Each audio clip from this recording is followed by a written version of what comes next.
What is up, everybody? Happy Hump Day. Hope all is well. Buckeye Scoop family, Buckeye Nation. Listen, we got a hot recruit. We're gonna talk about tonight that we're hoping that we land, and we'll get into that in just a moment. Please, if you see that thumbs up, hit that like button. If you have not subscribed, please consider subscribing.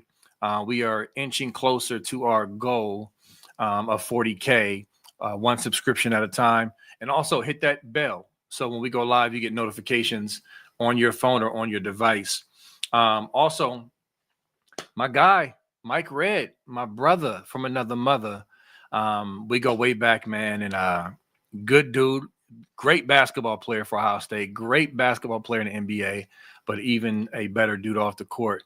He got selected to be the victory bell ringer this Saturday. So I'm very excited about that for him. I thought that was dope. Wanted to shout him out. Also, happy birthday to Beth, aka y'all know their account is Karis Washington. Happy birthday. We appreciate you, everything you do in this wonderful chat, this world famous chat of Buckeye Scoop. Definitely wanted to show you love. And then also, speaking of chat, when you send your super chats, remember, helps go towards the pay it forward, which is the military and the first responders. We're going to look out for them because they always look out for us. Nevada Buck, what's up, brother? How you feeling? I'm doing good. That's exciting about Michael Red in the victory bell. And what's your take on the victory bell? I mean, obviously, I'm gonna just cut to the chase and say I love the idea. Is it catching out? Are people kind of figuring out what the victory bell is now in terms of doing the stuff pretty thing? Because I know when we were there together for the first one, and they had Archie Griffin do it, which is obviously a fitting victory bell ringer, Yeah. but I don't think people really understood what the heck was going on. So it was kind of like, what is this? So, what's your sense for where we stand with this victory bell thing, which is going to be a great tradition? Not quite sure it's there yet, but man, Michael Red's a great choice to be ringing it for sure. Yeah, definitely a great choice. Especially it's timely because he was just selected into the Olympics Hall of Fame, which is a great honor. And so I think Nevada, at first, people were, how is it a victory bell? We didn't win yet. I'm like, it's just, you know what I mean? But I haven't heard anything like that since then. So I do think the more that we've been rolling them out, Clark Kellogg and other, I mean, I think they're starting to get it. And so I don't know. I mean, my only question is how do you I don't want to say run out, but do you have to start tapping into some more recent players or something like you know what I mean? Like I don't know. We got a lot of alumni. I'm just saying it's going to be curious to see who keeps stepping up to the plate to come ring the bell. Well, I mean, I mean, when you've got the largest alumni base in the world and so many, Yeah. I mean, I don't think they'll ever lack doing it or something like that. I'm just wondering when it's going to be B Moses ringing the victory bell there before the game or something like that. What game would it have to be till they get to the B Moses on the list or Nevada Buck? They could be Nevada, but Nevada Buck could be. I could be like the anonymous bell ringer. I could come out there like Dead Mao and have like the little fake head on or something like that, like one of those DJs that go anonymously and just ring the bell from that. So I'm waiting for the call. Maybe they might be calling right now, B. So if I have to jump off this pod to take the call from Ohio State to fly in to do the victory bell, I'm going to do it. But yeah, I mean, it's Michael Red, then Nevada Bucks. So let's go. They're going to be like, listen, we got camera footage of you doing it years ago. We know you did it illegally. So I come do did. it legally. I did do it illegally. Man, I'm telling you what, it was you had to crawl up there too, man. I don't know how we got up there. I'm telling you what, it was not like a easy thing to do. It was not like these cleats there. It was kind of dirty and everything like that too. So, but we were right. Me and my dad were ringing it like fools, man. That is funny, man. I definitely wish we had footage of that. Oh man, Um, yeah, yeah. but yeah, it should be interesting. I think it's dope. I like it. I mean, obviously celebrating past Buckeyes and their accomplishments, and it's just great. So I'm digging it. I don't see anyone else confused. I think it's pretty clear now, hopefully, for most people. But yeah. Well, So let's.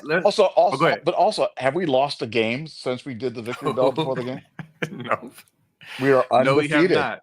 We are undefeated. And so That's who a wants to great be point. the first victory bell person to ring it and then we lose, man? It's like that Oh be yeah, some sort that'll of be bad. that'd be a trivia question answer or something like that. But right now, we've never lost as we're doing the Victory Bell.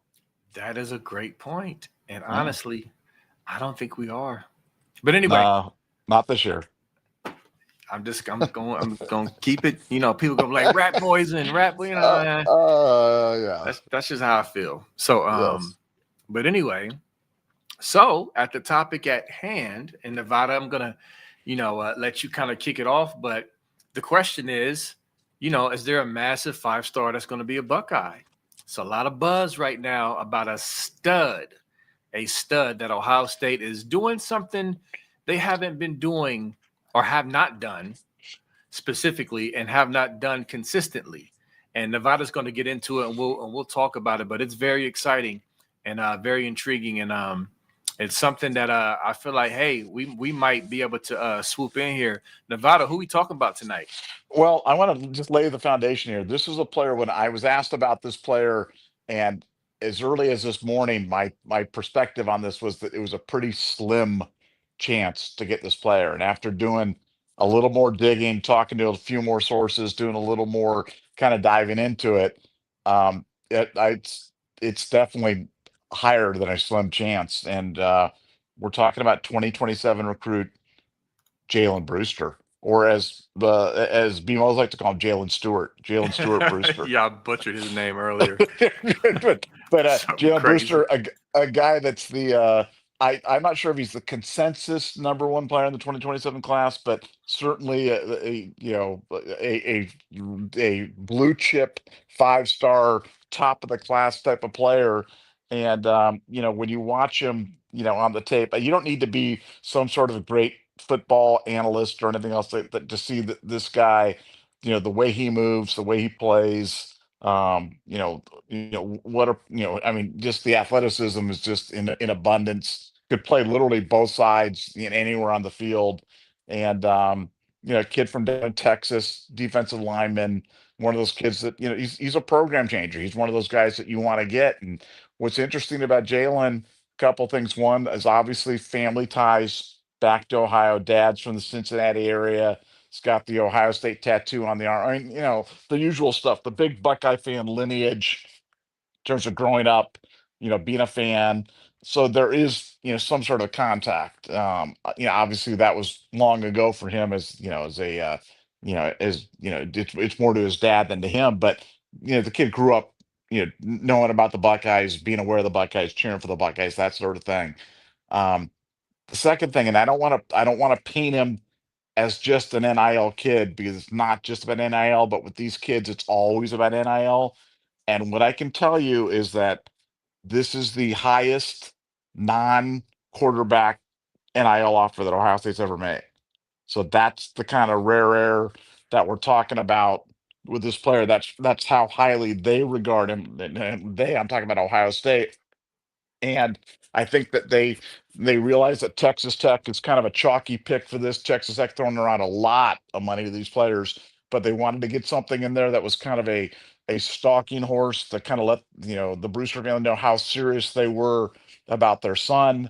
They're kind of putting their best foot forward, but not their final foot forward, if you know what I'm saying.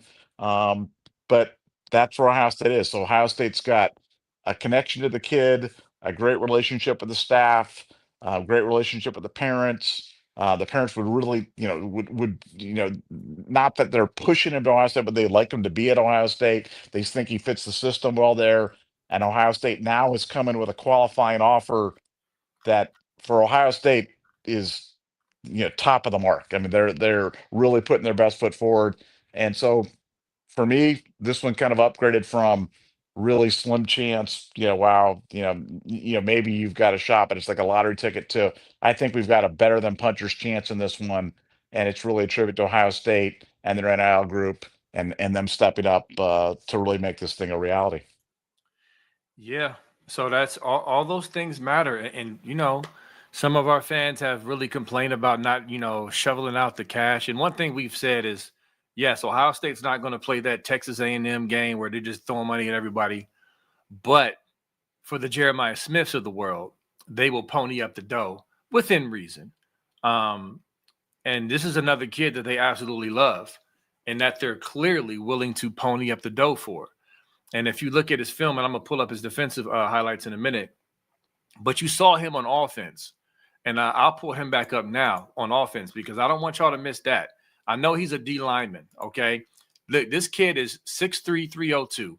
Okay, he is number 3 player in Texas, number 1 D lineman, 5-star kid, 5-star composite kid out of Texas. Okay, so he plays in a good league, all that stuff.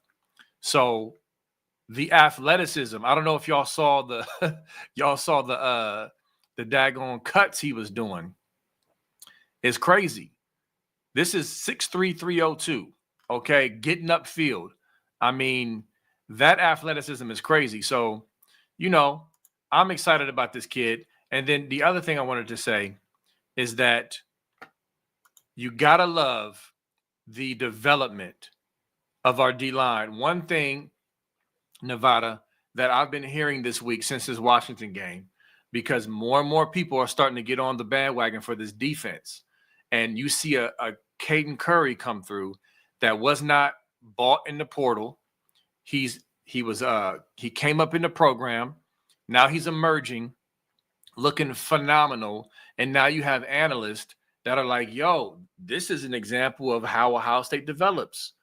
So you got a guy like Caden Curry on the D line emerging. You see, McDonald, who is comparable to Stewart, who I messed up his name, Brewster.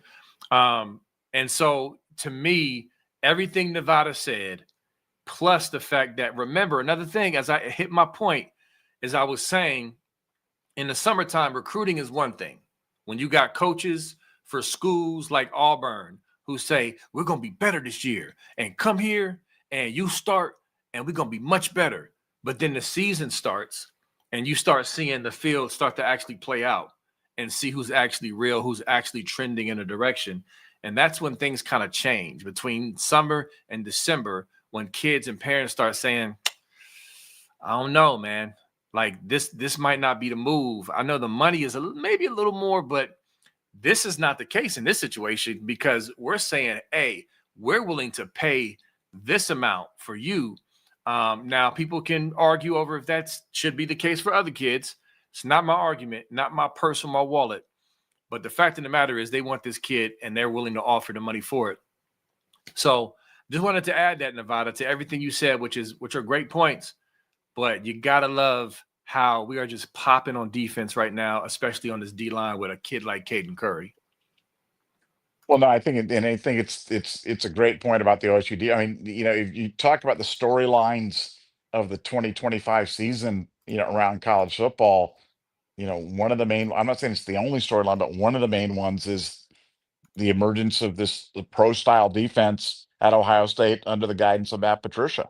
I mean, that's been something that I don't think a lot of people had on their bingo cards when the season started. And this defense continues to, it just continues to get better and better each week. And it's not just a one-man show. It's not just the Caleb Down show.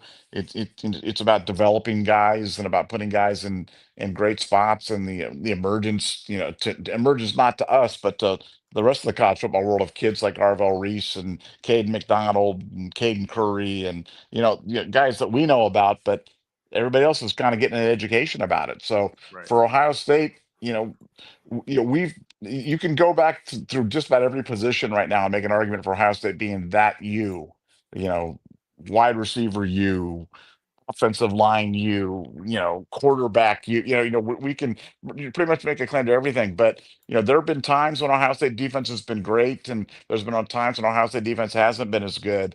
But right now, man, this is about as good. This is about as good a stretch of defense as I can remember in the modern era for Ohio State. And when you're talking about defenses going from 2023 at I think number 2 to 2024 at number 1 to 2025 number 1 again.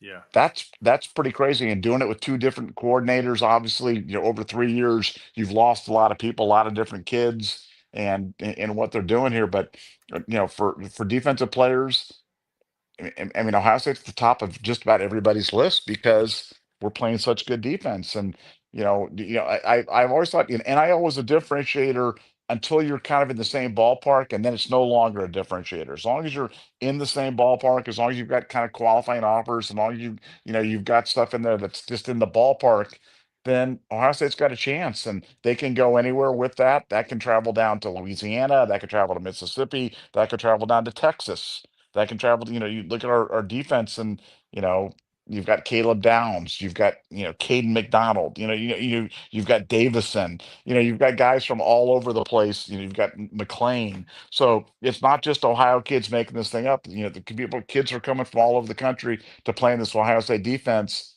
and that's before the Matt Patricia impact. That's before the Right. kind of the wonder of this pro style defense that nobody else dares really run at the college level because they think it's too sophisticated and kids can't get it. And somehow Matt Patricia has managed to, communicate it in such a way that these kids are not only understanding it, they're embracing it, they're thriving in it, and that's going to get the attention of these recruits. And yeah, a kid like Jalen Brewster, that's certainly something that's going to play into the final outcome, and one of the reasons again why I think that we've got better than a puncher's chance in terms of landing them.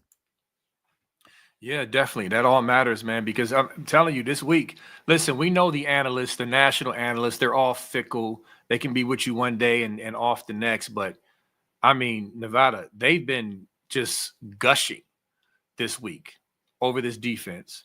Joe Klatt, Cover Three podcast, Colin Cowherd, who's the ficklest of them all. And I know that's your guy and you love him, but he's fickle. Um, a few others. Oh, Todd McShay.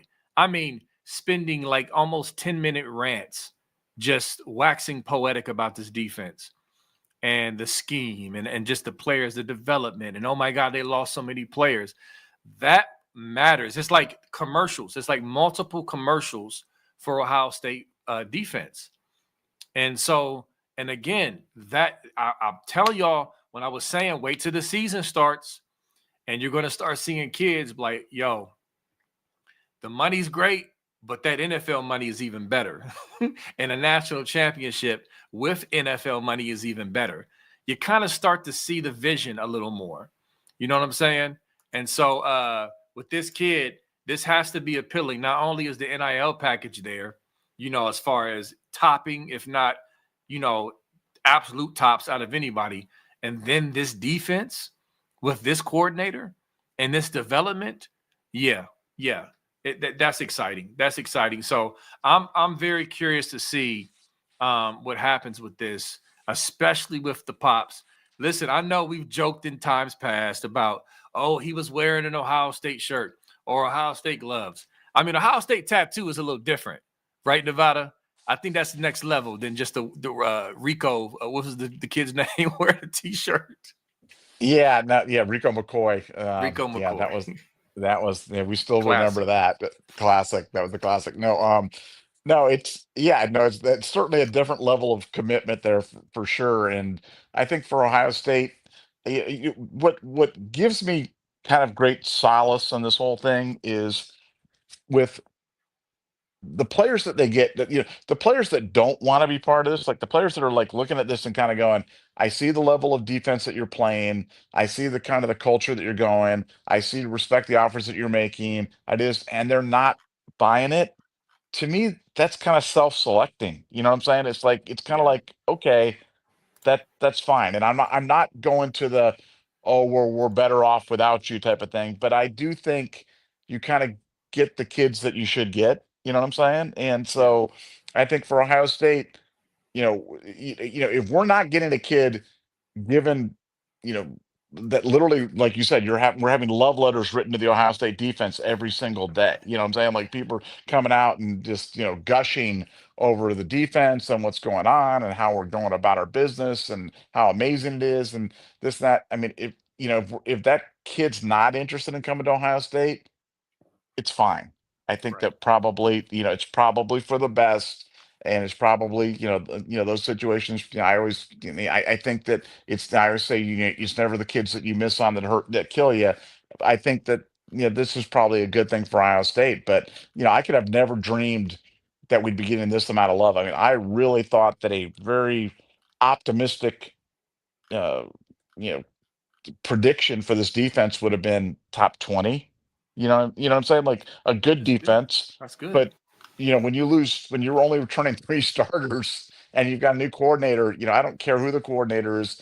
It was just hard to imagine that we could take these kind of strides. But when you're starting to see the players and you start seeing, I mean, look, as good as Cody Simon was, and I am a huge Cody Simon guy, you know what I'm Yeah. saying? I mean, Arvell's just different, man. I mean, Arvell's just different. Devin and I were talking about it last night, and I'm not sure we've ever had a linebacker that moved like Arvell. You know what I'm saying? I'm not saying he's the best of all time or he's the greatest or what. I mean, there's so many fantastic linebackers at Ohio State, but I'm just talking about just from an athleticism standpoint. And Not size. sure. Yeah, not sure the whole package. Just not Yeah. sure we've ever had anybody that big that moves that fast like that. You know what I'm saying? Because you go down the list of Spielman and Pepper Johnson and Gradishar and Cousineau and I mean just down the. But man, they didn't move like this guy moves. You know what I'm saying? I mean, this guy moves like a twitched up machine out there. It's just 6 foot. I don't even know what his measurables are exactly, but he's massive and he's long and he's fast and he's twitchy and his lateral move's crazy. And I mean he makes fast guys look slow. I mean he makes Sonny look slow by comparison. That's how fast Arvell is. And so yeah, but I mean, all the pieces are there for Patricia have done this, but we're getting great coverage on this. We're getting great publicity on this, but that's kind of part of that's baked in the cake when you're only giving up 5 points a game or whatever we're giving up, and going out to places like Washington and shutting them down and shutting out good teams like Texas. But we're playing good defense, and that is certainly getting people's attention. Yep. It's been crazy, man, so far this weekend. I put his measures. Arvell Reese 6'4", 243. Okay. I'm curious to know what he runs in a 40, but it's not even about his 40. I'm wondering what his shuttle is. I wonder what his, like, when he gets to the combine, it's going to be ridiculous. His numbers and all the gushing and oh my God, this freak.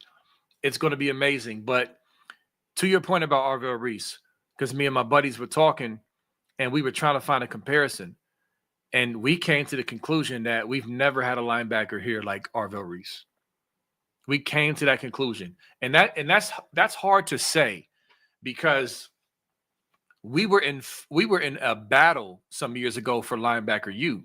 We had a serious argument for linebacker U. Now things tailed off a little bit. They're picking back up again. But we've had some darn good linebackers. Andy Katzenmoyer, big guy. He moved pretty well for a big guy, but not like this.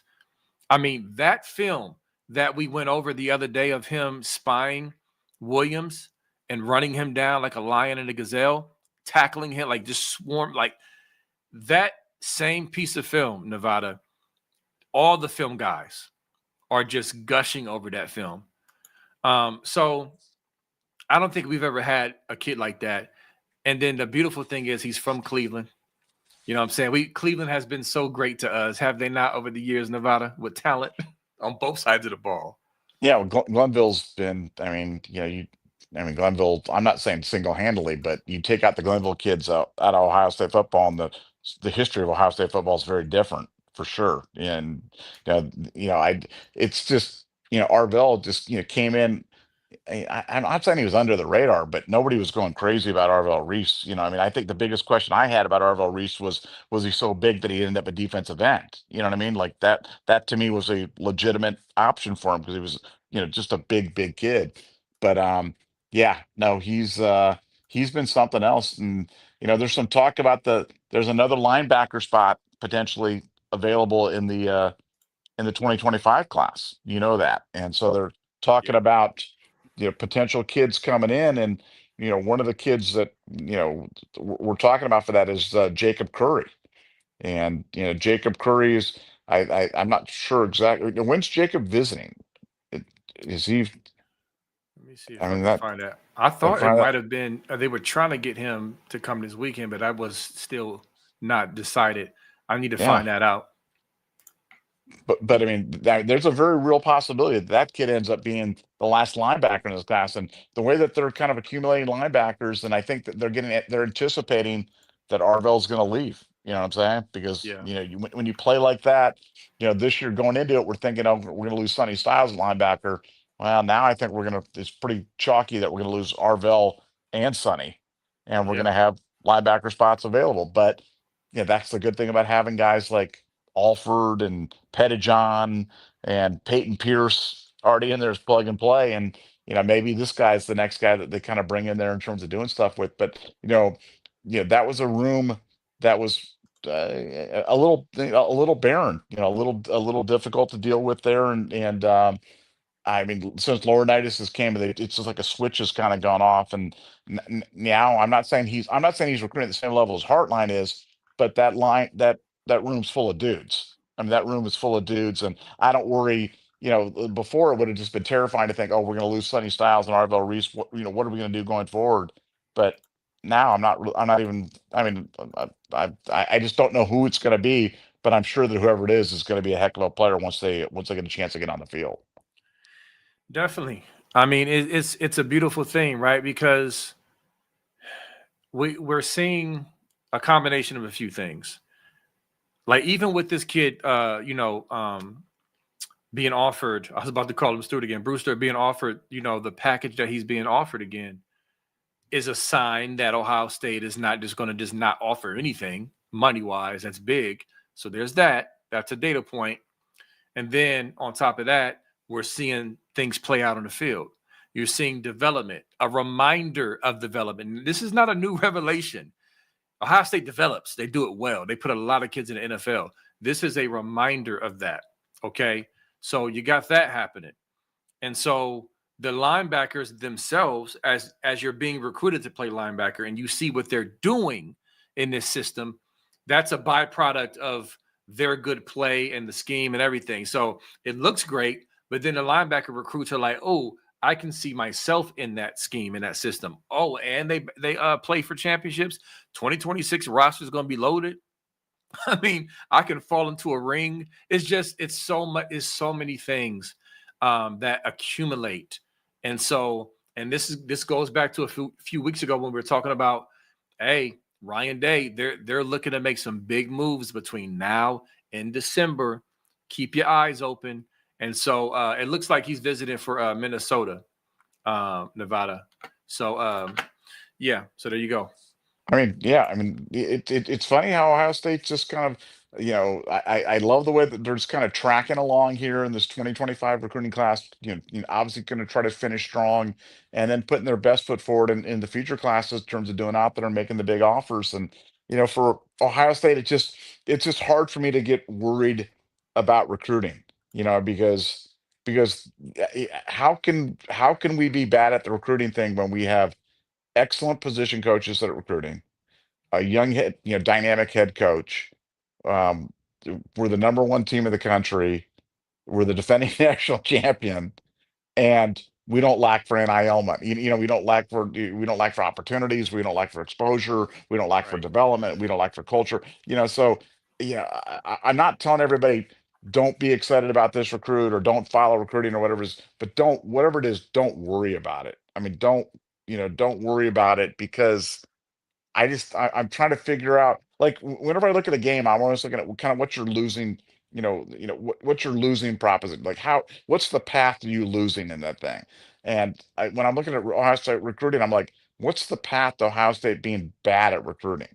Right. Well, bad publicity, lazy recruiters, lack of money, bad team, bad culture, you know what I'm saying? And it's like, man, we don't check any of those boxes. So, like, I think our success is pretty much preordained because I mean, all the pieces are just in place, and recruiting's always been that way. Recruiting's always been a kind of a function, even in the NIL era, it's still a function of, a lot of those things plus money.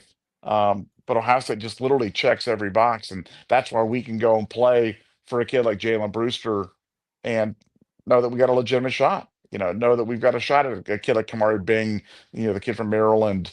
They're talk about bringing in. I mean, they we can go anywhere, anytime, any place in terms of getting kids. And for Ohio State, I'm just glad that we've upped the NIL offer. To me, that was like that was the breaking news of this whole thing because you've heard things about Ohio State being, I'm not saying cheap, but not being as competitive as they needed to be on the NIL offers. Well, they're being competitive on Brewster, and Brewster's a top dog. They recognize it, and for top dogs, they'll go and push the envelope, and they're certainly pushing the envelope in on him.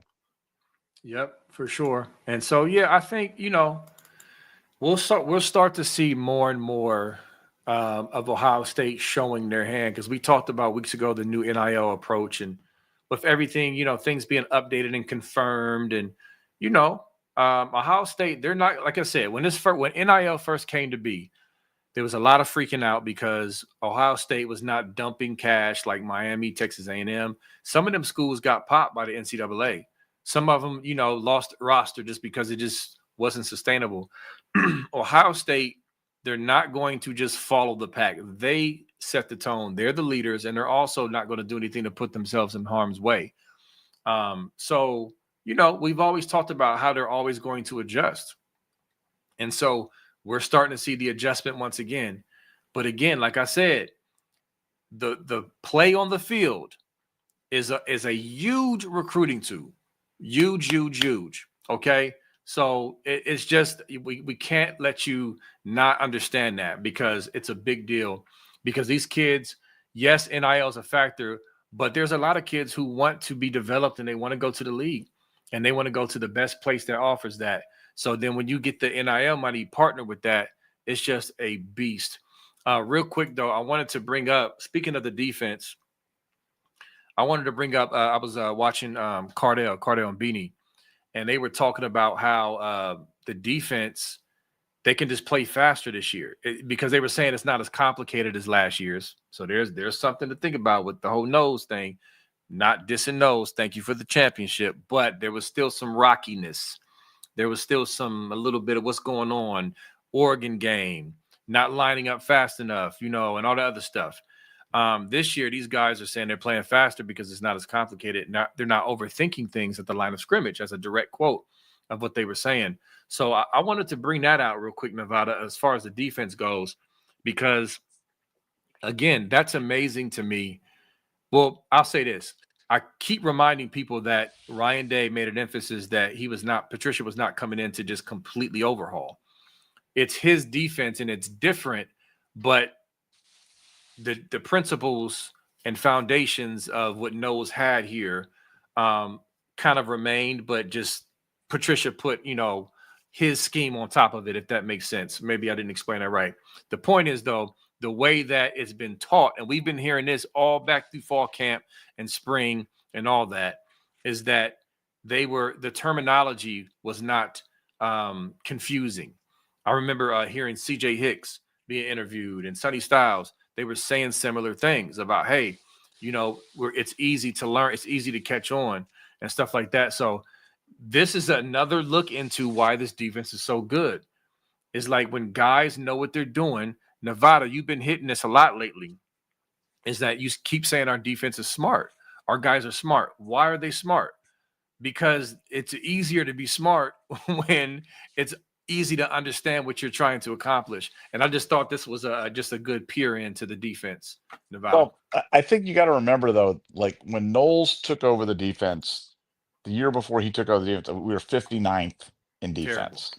Terrible. Okay, so he took over what can accurately be described for Ohio State defense as a dumpster fire. Okay, he improved them from 59th to 14th. He improved them from 108th in third down conversion to 8th. You know what I'm saying? So he took a bad defense and made it better. But he started, his baseline was a bad defense. Okay, now Patricia is coming off 2 years of a number one defense in the country. You know what I'm saying? So Yep. Matt did inherit a completely different situation, but clearly, you know, I mean, let's just say a defensive coordinator with 3 Super Bowl rings is better than a career college guy. And Jim Knowles, just his national championship with what did Jim Knowles ever won before he came to Ohio State? And the answer is Fair point. nothing. You Fair know what I'm saying? point. And this is coming from the biggest Jim Knowles fan in the world, but there's just it's hard to compare two guys that have very disparate backgrounds, very different situation. Like, so I mean, I guess the question would be if Matt Patricia had been brought in after 2021, do I believe that we'd be number one in defense in 2022 with Matt Patricia? No, I don't. You know what I'm saying? Because it was a mess. You look at the players that we had back then, it wasn't a great group. You know what I'm saying? Like none of the guys I think the only guy in the defensive backfield that got, even draft Ronnie Hickman. You know what I'm saying? Like we didn't have like draftable players. Now you look at the talent that we have there on the defense side, and you see a lot of draftable players, a lot of guys that are going to play a long time in the NFL, and a lot of guys that for the last 2 years have played with a number one, unit. So very Yeah. different situations.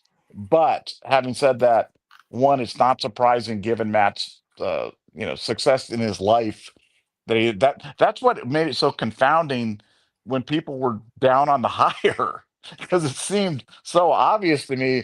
And to the credit, I think a lot of it's funny. We have a great poster on our board named Island Buckeye, and he was like really Detroit fan, really down on the hire, really really negative about it. But he's out there today. He's like, dude, I mean, I was really down there. I was so wrong. I mean, it's just like, I mean, Patricia's just really come in and good, but it seems so obvious to me that he would be good that it's hard for me to believe that there were people on the other side of this. Like, I mean, come on, the guy's got 3 Super Bowls, been an NFL head coach, NFL offensive coordinator, NFL defensive coordinator. Of course, he's going to be good at Ohio State, especially Yeah. with these great players. But I think he surpassed all of the expectations that we have, and you know how he can take a defense that is a pro style defense and and they're doing stuff that other teams just cannot do, cannot communicate with their players, but he's made it simpler and made it easier and made It's it amazing. faster.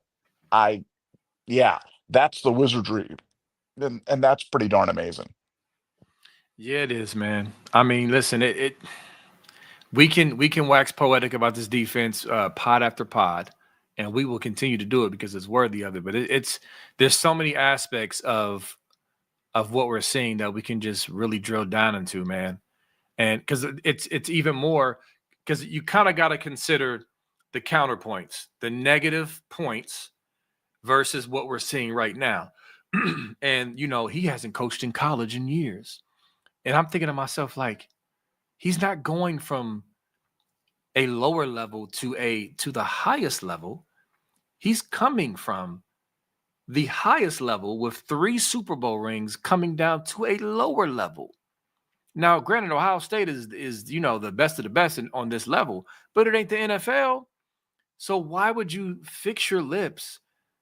And again, Nevada, I hammer this because I caught a lot of heat for this. I caught a lot of heat on social media for saying, yo, this is a great hire. I mean, you don't know ball and you'll see.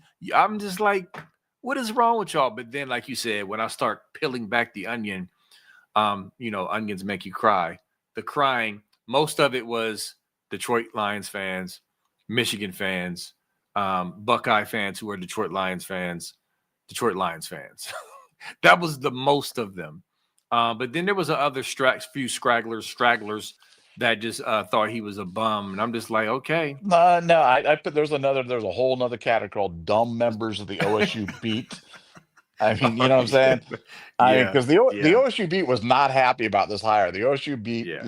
those fat guys at the Star Wars convention were like they were had their Chewbacca masks on and they were screaming, man. They were screaming like Chewbacca make those sounds. They like go, it was like that's what they were sounding like complaining about Matt Patricia. I Oh, mean, yeah, I I forgot was about that. You're right. You're right. yeah, they were all over it, and I don't know why, but it was the same. It was the same thing when Chip Kelly got hired. Remember, Chip Yeah, Kelly's lost his fastball. Chip Kelly can't coordinate. No, he's pretty good. And and yeah, the hadn't done college thing, hadn't done college works if you're a high school coach. If you're Jerry Faust moving right. from the Moeller Steamroller to Notre Dame, then maybe the fact that you haven't been in college before is a valid criticism. But when you're a 3 time Super Bowl winner, the fact you haven't been in college, like I said, that's not a diss. That's a gift for Ohio State that he's available and that he came down and is able to grace us with his presence here for as long as he's willing to be here. Which by talking to recruits, I mean Patricia's saying he's going to be here for a bit. So we all know that that's worth as much as his options. What Chris Right. Rock said, but was a man's as faithful as his options. So I think Patricia's as faithful as his options. So we'll see how that plays out. But that's what he's saying, and that's certainly a good sign. It definitely is, man. I think we got a shot. I think we have a shot, man, to keep him. I do. And so we'll see. I'm not going to worry about it too much. But yeah, and I'll say this real quick before we move on to Super Chats. They're starting to stack up. So I'll say this, okay? Yes, we were on the Matt Patricia stuff in the very beginning, unwavering. But I'm not going to. Okay, so I patted myself on the back for the Caden Curry, calling out Caden Curry all off season. Like, I feel I look like a genius now based off my off-season prediction. I'll pat myself on the back for that. I'm not going to do that with the Patricia. And the reason why I say that is, even though we've been right about that, Nevada, I feel like it was so obvious. I'm not going to sit here and act like I'm just so smart and I just nailed. Everyone should have thought this was a great hire. You see what I'm saying? It's like I'm not going to take some victory walk because it's so dumb that you thought it was not a good hire. Does that make sense? Yeah, but I'm still going to dunk on the dumb people. You know what I'm saying? I'm still, just because I can. So I'm just like, yeah, here's me dunking. This is me dunking. This is like B Moses in the Columbus to Sales game where you went over there, tomahawk, dunked on him. Yeah, you know what, and that's fine. We can dunk on it. It's just like it's one of those things that really irritated me. It's just some takes that was just so dumb. It's just like, what are we doing here? So yeah, let's dunk on them. Let's take the victory lap. We'll pat ourselves in the back because that's just it. It's so egregiously dumb that yeah, you deserve to be dunked on. I'll take that back. I'll take it back. Thank you for correcting me, sir. Yeah, All I'm right. glad to do it. Yes. All right. Karis, Washington, thank you for being a Scoop Ultra member. Thanks for the $4.99. And happy birthday once again. Thanks to everyone for my birthday wishes. OH, go Cubs. OH, Nevada. Oh. All right. We got a Cubby in the house. Okay. It seems like Cub fans is everywhere. But what you got on that, Nevada? Well, yeah, happy birthday stuff going on there, man. There's a lot to. Cars has just been such a great supporter of the Scoop, and it's a great wife, and we're just so happy you spend your evenings with us. And I guess you're watching playoff baseball now. You got a little Cubs playoff baseball going on right now. The Indians / Cardinals. They'll always be the Indians to me. The Indians won today, and so they're going to a game 3 tomorrow. I got a question for you, Bmos, on baseball though. Just while we're Yeah. talking about baseball, so Detroit's got the great pitcher Skubal, that left-handed guy. I don't know if you follow baseball.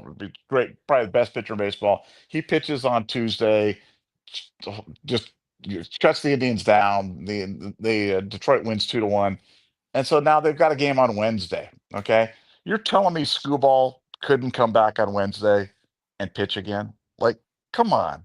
He's he it's I know it's only 2 days rest and this and that, but like if you lose, you go home. He couldn't come and give you 5 innings on Wednesday. Come on. So let me ask you because I'm super casual when it comes to baseball. Like, I'm gonna watch the Guardians when I can, and all that. I root for the Guardians. But is there a hard set rule that it has to be 2 days? No, there's no. You could pitch every day. You could pitch 5 times a week. It's just So it's about up to the club.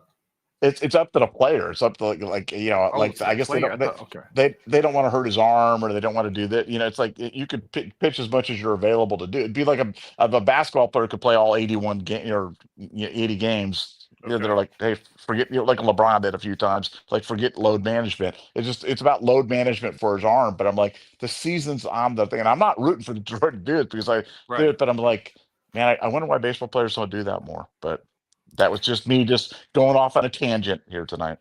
No, I hear you. I mean, if it's up to the player, I mean, I don't know, man. That is a tough call, especially when you know that you're absolutely lethal and can really put this away. I guess it's a balance between okay, I can maybe put this away and not trust my other guys in the bullpen and then blow my arm out. I guess that's his fear. and then be gone for the rest of the season. So tough call, but hey, we'll see. If they lose, then maybe he'll regret it. So Yeah, we shall I hope see. he doesn't. I hope he doesn't do it. Go Cubbies. Yeah, for sure. All right, Cars, once again, thanks for being a Scoop Ultra member for 22 months. Love our family. Love you too. Appreciate you all, you guys. You are all great, and we celebrate you whenever we can. So thank you once again, Cars. All right. Geo Dit 42. Thanks for the 5. I guess Coach LJ is the best D-line developer and mentor in the country. Imagine that. It's almost like we've been saying that. It's almost like we've been pushing back the haters every time they try to just it's one of the most bizarre things, Nevada, on social media. There are certain individuals, certain accounts, certain trolls, they live to just take a hot dookie on LJ. Whenever chance they get, if something looks like it's declining, I mean, they are all over it to just pronounce him dead. It's just bizarre. And he just keeps popping back up to remind you of who he is. And we're seeing it once again, a la Caden Curry, Tyrone Malone, and this whole D-line that people threw away, Nevada. So can we dunk on them, or Yes. is this another one of those ones where they were? It was so obvious that we can't dunk on them. Can we do it? I'm done with that logic. It was Okay. obvious, but they're getting dunked on just for stupidity and just for spite, because a lot of them are just spiteful. They just don't like them. Well, this was out there. I mean, this has been out there for a while, and it's still kind of continued. There's still like a big segment of people that are kind of on this anti-LJ thing, and it's like, man, they won't give it up, man. They will not give up the goat. But yeah, I mean, heck, I mean, Taiwan Malone, Will Smith Jr., Caden McDonald, Caden Curry. I mean, it's just like so many guys that that he's turning into monsters, and he's got young guys behind that. So. Yeah, no, I'm Team LJ all the way. Have never wavered on that, and he certainly rewarded our confidence in him for sure. Absolutely, man. Yeah, that he's a great dude, great coach, and so I'm definitely going to bang for him whenever. D Sunny, thanks for the 9.99. I love how Day is bringing Julian along slowly. It's like Cowherd says, you can raise a kid in a structured environment, or can let him run wild like Underwood, scrambling and fighting teammates. I love the what do you call him, Fat Underwood? What you That's got on that, that. Nevada? Well, yeah, no, I think it's really kind of the tale of two development paths, and I think that's why Ryan Day is without a doubt the best quarterback developer in all of college football, maybe in all of sports. I mean, Yeah. he's been that good and that proficient at it, and look at Michigan. I mean, really? I mean, you- what's their great history in terms of doing that? I don't get it. I don't understand it. Um, but I think Fats Underwood is perfect for Michigan. I mean, he's everything about Michigan Yeah. that you just hate. You know what I'm saying? Like that. He's just like the kid that was dissing them for years, just like literally just like dropping diss tracks on them, and then switches over because they offer him the bag, and he goes out there and he can beat up on bad teams, and against good teams he just sucks. And I mean, he's the perfect Michigan man. He's everything about Michigan football rolled up into one big fat little uniform. They're stuffed in that uniform. He's like a pierogi. He's like a big pierogi. Oh man, Bryce underwhelmed. So hilarious. Price underthrow. Under Oh man. So yeah, listen, I agree. I don't really need to add much more on. Ryan Day knows what he's doing. He knows his quarterbacks.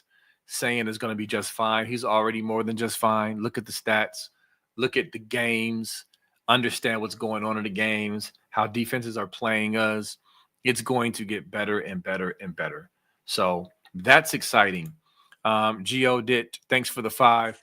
Kenyatta Jackson is absolutely balling, along with Caden Curry, of course. The last game against Washington, he was excellent. Yeah, Kenyatta Jackson. I mean, he may not be Chase Young's sack machine, but he's sound. I said last year, again, when I went back, and this is when I actually came up with my Caden Curry breakout player stuff, is when I went back and watched the games last year. I went back intentionally to watch the games because, when we're watching real time, there's a lot of emotion. You're following the ball, and, you just don't catch everything. I went back. Not only was Caden Curry playing well, but I noticed Kenyatta Jackson was making some plays too. And so that play where he just and listen, don't discount this, Nevada. I'm saying this. I'm really emphasizing this because we've had guys on this defense in the past who could not do this, which means they would always take the cheese. They would not keep contained. They would over pursue and let QBs, athletic QBs, out the gate. And that play against Washington, when Kenyatta went and he posted up and stood his ground, and Little Williams just crumbled and he folded. He didn't take the cheese. He didn't panic. He just got in position and boxed him in like he was coached all week to do. And to me, that right there cannot be overlooked. It was a beautiful thing, Nevada. Yeah, no, I mean, these guys are, like you said, they're clearly understanding what their roles are. They're performing their roles. They're doing their jobs. They're not freelancing. There was a famous thing before the 2014 Wisconsin game, in the Big Ten championship where Fickle like broke a clipboard across his knee and it was like screaming, "Do your blanking jobs" at the guys. And, they came up with that great effort, they're going forward. But this team doesn't seem to have that issue. The guys, that's one of the problem, the high class problem, but a problem you have sometimes when you have a dynamic pass rusher is Yeah. that they want to rush the passer all the time and they want to get up the field. And sometimes when you get up the field, they can use that aggression against you and get underneath you. And that's not how this defense is formulated. They'll get after the quarterback when they need to, but when they're containing, man, it's containing. And they do a heck of a job of doing it. They build a fence around that quarterback, make it really hard for him to see, get those arms up there. And it's, I mean, for the smaller quarterbacks, that's really an issue. And that's what they will do against Watkins, especially effectively. So, yep, he's playing at a high level and glad we have him. Yeah, and real quick, I mean, just the smarts of Matty P, the experience and the trust to say, listen, we're going to give up some plays downfield, but they're not going to score. And it's not going to be sustainable. And so why some fans are freaking out because Williams found the tight end in the zone a few times and they picked up some plays. It's just like, bro, like there's a vision we got right now. Peep the vision. They were not going to let Williams beat them with his legs. Him running wild or breaking contain from the pocket and scrambling, running for 40 yards or throwing downfield because you're out of position. That was the key for Washington to win. And it was so beautiful to see our defense be disciplined and play their assignment, keep him bottled in. Okay, you got to throw down the field. Good for you. Guess what, though? You're not scoring. And so that's defense, ladies and gentlemen. All right. Mike Green, thanks for the $4.99. Well, Caleb said it, him and his brother's podcast, talking about Caleb Downs. Matty P was a great teacher of football. He said Matty really teaches us. So what is that saying, Nevada? Well, I mean, look, I think that there's no question that Matty P has been an upgrade over Knowles. I mean, again, you're talking about a guy with 3 Super Bowl rings versus a guy that never won anything before he came to Ohio State. So, um, I don't think the things are mutually exclusive. Where I take exception with people is when they try to downgrade what Knowles did at Ohio State, because Right. Knowles came into a terrible situation in a very short time, right of the ship, got us there. And I think, a lot of times people that laid the foundation for what you that came, you can see far could you sit on the backs of giants. You know what I'm saying? I mean, Matty P came into a very good situation. Defense had been number one in the country 2 years in a row, defending national champions. And Caleb Downs is one of his piece. And who was the key recruiter in terms of getting Caleb Downs to Ohio State? Jim Knowles. So I just want to give Jim Knowles his thing. That doesn't mean Matty P can't be an upgrade or better. I've said that many times. Um, I don't believe that Jim Knowles getting this, with the same cards would have the same results. I think Matty P is doing something with the defense I've never seen done before, ever before at the college level, to turn it around with this many returning starters gone, with that many guys gone to the NFL draft, and to actually improve. Stunning. Kudos, and you can't give him a high enough grade. Definitely. And I mean, I'm going to use an analogy that your boy Cowherd, since I brought him up earlier, that he likes to use. This is a Cowherd type of analogy. And it's like okay, we had the hot girl, right? We had the hot girl. She decides to diss us and find someone else who she thought was better, in this case, Penn State, and they got her on their arm now. Ha ha ha, we took your girl. And then a few weeks later, we show up at the club with a hotter girl. And it's just like, how? That's kind of this scenario. Is just like, cool. You can, we appreciate you. You were a hot girl. We appreciated you when we had you, whatever. But guess what? Look what we got now. And I just think people are still wrapping their heads around that, because this defense could very well be better, realistically better than last year's defense, which is saying a ton. And then one other quick thing before we get to this last super chat. When you talk about development, because I wanted to hit on this again, development, because so many trolls and idiots and those who do not know ball try to accuse Ohio State of buying their roster and buying their championship, when that's just the facts just completely butchered at. But Arvell Reese was not some kid, some five-star kid stud we got from the portal. He wasn't even a five-star in recruiting. He was a kid from Cleveland, from our pipeline that we brought in here, an Ohio kid. And look at him now. Developed. I mean, he was good last year. He was a good guy that would come in, run sideline to sideline, make some good plays. Like, he's popping. But this year, he is turning into a freaking first-round draft pick. That's development, people. Just want to remind y'all of that. All right. Mike Green, thanks for the $1.99. Dan Hope said Ty Malone wasn't getting it done. Okay. Have at it, Danny boy. Nevada, you got anything on Dan Hope's take? Yeah, I mean, I don't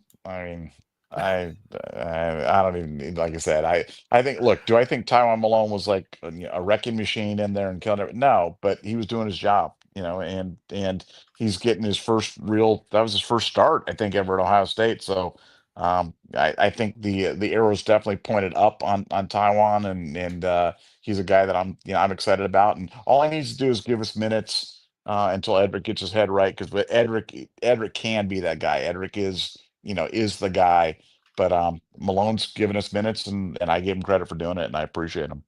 Yeah, I tell you what, the staff is not saying he's not getting it done. Obviously, he has to keep improving. He's not a finished product, but the staff has been, saying positive things about him. And didn't he grade out a champion? He graded out a champion. He Um, did. yeah. I mean, cool. I mean, no offense to Dan Hope, but I'll take that over Dan Hope's opinion. So anyway, but yeah, great show once again. The beautiful thing is we're 4-0 with the chance to go 5-0, number one in the country. Not that matters. It's fun, but it doesn't matter. And this team, the trajectory is amazing. And 1 week at a time. I'm not worried about this team taking the rat poison. I'm not worried about this team not focused. With this coaching staff and these veteran players, let's enjoy the ride, y'all. But the byproduct of this ride and what we're seeing is recruiting is popping, and it's going to continue to pop, and it's not over. We already have a really, really good class, but between now and December, it's going to be some nice things. Nevada, any last words before we hop off? Yeah, no, I agree with you, and I think we'll find out enough. We're getting a little bit more knowledge about the Ohio State team every week. I think we're going to find out a little bit more about the offense this week. Hint. So watch for that on Saturday. Absolutely. I cannot wait. All right, guys. Buckeye Scoop family, Buckeye Nation. Love you. We'll see you next time. Peace.